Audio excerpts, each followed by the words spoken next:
যাওয়ার জন্য। বান্দারে আল্লাহ আদর করে না? শয়তান চায় বান্দা কোন দিকে যায়? জাহান্নামে। আমরা কি শয়তানের অনুসরণ করব না শয়তান থেকে দূরে থাকবো? আল্লাহ তাআলা এই জন্য সূরা ইয়াসিন আল্লাহ তাআলা বলছেন, আলাম আহাদ ইলাইকুম ইয়া বানি আদম আল্লাহ তা'বুদুশ শাইতান ইন্নাহু লাকুম আদুউম মুবিন। আল্লাহ বলছেন তোমরা শয়তানের দাসত্ব করো না, শয়তানের গোলামি করো না। কেন? নিশ্চয়ই শয়তান হচ্ছে তোমাদের প্রকাশ্য শত্রু। শয়তান চায় না মানুষ ভালো থাকে। এবার বলেন তো, শয়তান কি ভালো মানুষের কাছে যায় না খারাপ মানুষের কাছে যায়? কথা কি বুঝতেছেন? আবারও বলেন, শয়তান কি নামাজির কাছে যায় না বেনামাজির কাছে যায়? শয়তান কি রোজাদারের কাছে যায় না বেরোজদারের কাছে যায়? শয়তান কি যারা হক পথে চলে তাদের কাছে যায় না যারা না হক পথে চলে তাদের কাছে যায়? তাহলে শয়তান চায় ভালো মানুষগুলো খারাপ হোক, নামাজি বেনামাজি হোক, নাকি?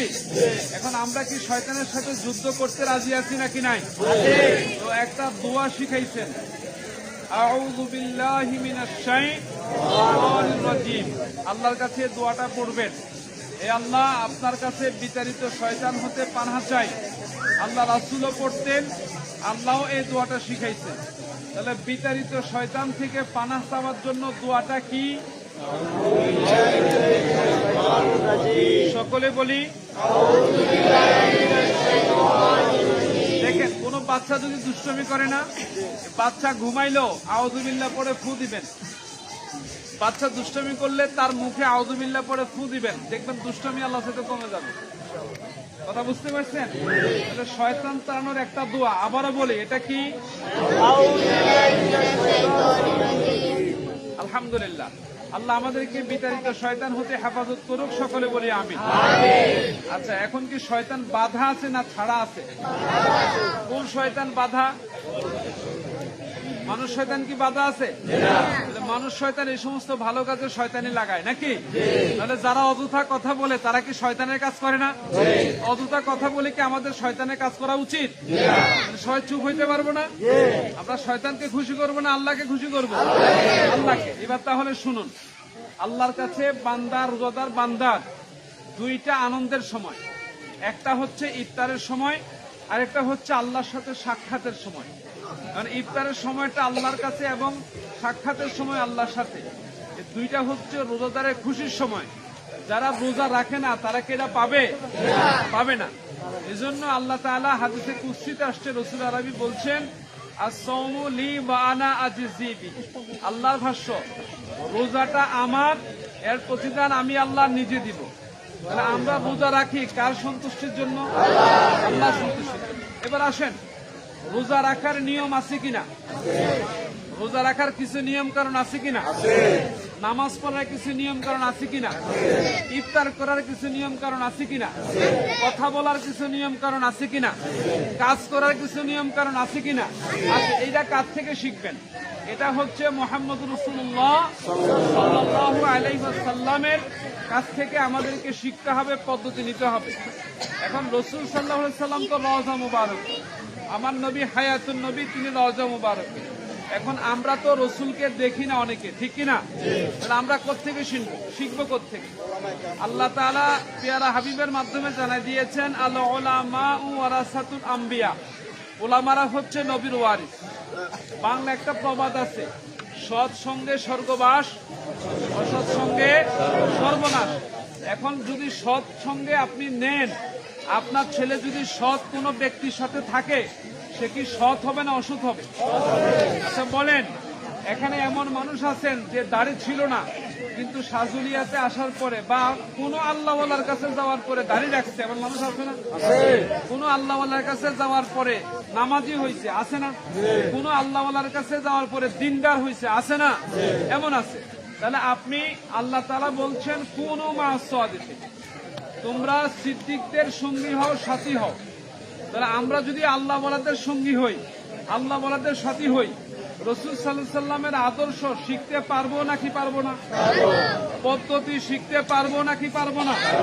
ঠিক সাজুলিয়ার দরবার শরীফ আপনাকে সেদিকে ডাকে। সাজুলিয়ার দরবার শরীফে মুরিদ হইলে আপনার টাকা দেওয়া লাগে না। শাহজিলা দরবার শরীফে মুরিদ হইলে আপনার টাকা দেওয়া লাগে না, বরঞ্চ যে মুরিদটা গরিব তার বাড়িতে চাল যায়, তার বাড়িতে ডাল যায়, তার বাড়িতে রিজিকের ব্যবস্থা করে কে? আল্লাহ করে। এমন অসংখ্য প্রমাণ আছে। অতএব আপনি যদি এখানে আসেন, দিন শিখতে আসেন, আপনাকে পকেট ভর্তি হুজুরকে টাকা দিতে হবে এরকম শিক্ষা এখানে নাই। 2 নাম্বার হচ্ছে, আপনি নিজে যদি সুপথে পরিচালিত হতে না পারেন, আপনার পরিবার, আপনার সন্তান কি সুপথে পরিচালিত করার সুযোগ আপনি পাবেন? পাবেন না। তাহলে সুপথে পরিচালিত করার জন্য আপনার একজন রাহবার দরকার। বাবা যদি ভালো কাজ করে, বাবা যদি ভালো হয়, তাহলে সন্তানও ভালো হওয়ার সুযোগ থাকে। বলেন তো, বাবা যদি সিগারেট টানে, সন্তান কি টানবে? সন্তানের এই গন্ধটা সহ্য হয়ে যাবে কিনা? সিগারেটের গন্ধ আমরা সহ্য করতে পারি না, আমরা নাকের মধ্যে মাস্ক পরি অথবা আমরা ধরে রাখি, জোর করে ধরে রাখি। কিন্তু বহু মানুষ আছে, ছোট বাচ্চা, 6 বছর 7 বছরের বাচ্চাও সিগারেট টানে, আছে না?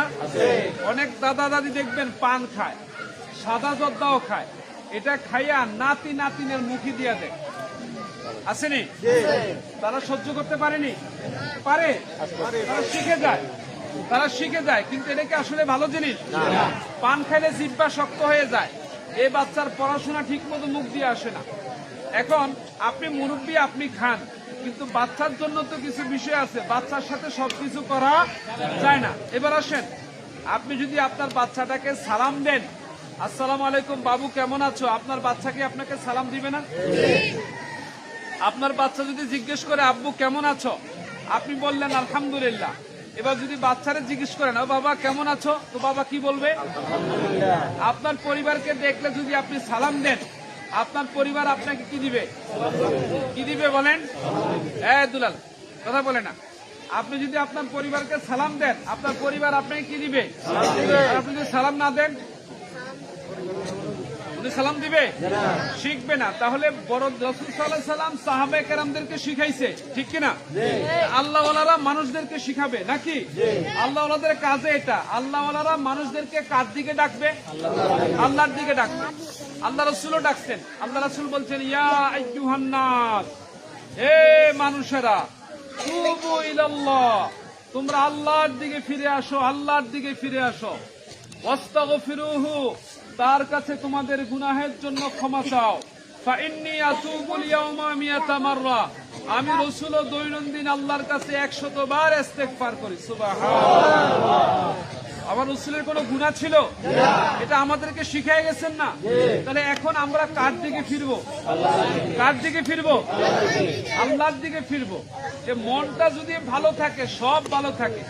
আমার রাসূল বলছেন, যার মনটা সুস্থ তার পুরো দেহটা সুস্থ, যার মনটা অসুস্থ তার পুরো দেহটা অসুস্থ। তাহলে দেহের চাইতে মনের দামটা বেশি না কম? জোরে বলেন, বেশি না কম? বেশি। এখন যদি মাথার সমস্যা হয়, ডাক্তার মহিউদ্দিন সাহেব আপনারা আসেন না, এদিকে চলে আসেন, এগিয়ে আসেন। আরে এগিয়ে আসেন না, এগিয়ে চলে আসেন, দায়িত্বশীল এগিয়ে আসেন। আচ্ছা, আল্লাহ যদি ধরেন, সবাই খেয়াল করেন, মাথার যদি সমস্যা হয় ডাক্তারের কাছে যাই না? চুলের যদি সমস্যা হয়, ছোট বাবুরা খেয়াল করেন, বাবুরা আজকে আপনার সবাই ডাক দিলে তো এরা দিকবিদিক হারায় ফেলবে, যে কে ডাক দিতেছে, কে কি করতেছে, আমারটাই শুনুক না। চুলের যদি সমস্যা হয়, চুলের ডাক্তারের কাছে যাই না? চুলের ডাক্তার আর ব্রেনের ডাক্তার কি এক? জোরে বলেন। আচ্ছা, ব্রেনের ডাক্তার আর চোখের ডাক্তার কি এক? চোখের ডাক্তার আর গলার ডাক্তার কি এক? নাক কান গলার ডাক্তার আর বক্ষব্যাধির ডাক্তার কি এক? আচ্ছা, হাড়ের ডাক্তার আর চামড়ার ডাক্তার কি এক? তাহলে ডাক্তার কি আলাদা আছে নাকি নাই? আছে। তাহলে আমার রাসূল যখন বললেন যে তোমাদের দেহের মধ্যে একটা মাংসের খণ্ড আছে, এটা কি? এটা হচ্ছে তোমাদের কলব। এটা যদি সুস্থ থাকে পুরো দেহটা সুস্থ, এটা যদি অসুস্থ থাকে পুরো দেহটা অসুস্থ। তাহলে বলেন, পুরো দেহের চাইতে যে জিনিসটার দাম বেশি, দেহের যদি একটু সমস্যা হয়, নখের সমস্যা হয়, আঙ্গুলের সমস্যা হয়, চুলের সমস্যা হয়, পায়ের সমস্যা হয়, হাতের সমস্যা হয়, চামড়ার সমস্যা হয়, আমরা ডাক্তারের কাছে যাই নাকি যাই না? তাহলে যার মনে নামাজ পড়তে ভালো লাগে না, যার মনে নেশা করতে ভালো লাগে, যার মনে খারাপ কাজ করতে ভালো লাগে, যার মনে অন্যায় কাজ করতে ভালো লাগে, ভালো কাজে আসতে মন চায় না, সত্য পথে আসতে মন চায় না, হালাল পথে আসতে মন চায় না, সিগারেট ছাড়তে আসতে মন চায় না, এটা কি মনের সমস্যা না দেহের সমস্যা? কিসের সমস্যা? কিসের সমস্যা? তাহলে মনের ডাক্তারের কাছে যাওয়ার দরকার আছে নাকি নাই? মনের ডাক্তারই হচ্ছে আল্লাহওয়ালারা। মনের ডাক্তার কারা? যদি বলেন কারা?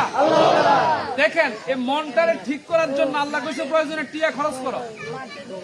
কি খরচ করো? দেখেন, কিন্তু আমার কথা না, আল্লাহর কথা। এইটারে ঠিক করার জন্য প্রয়োজনে টাকা খরচ করো, তারপর এটা ঠিক করে একটা উসিলা করো।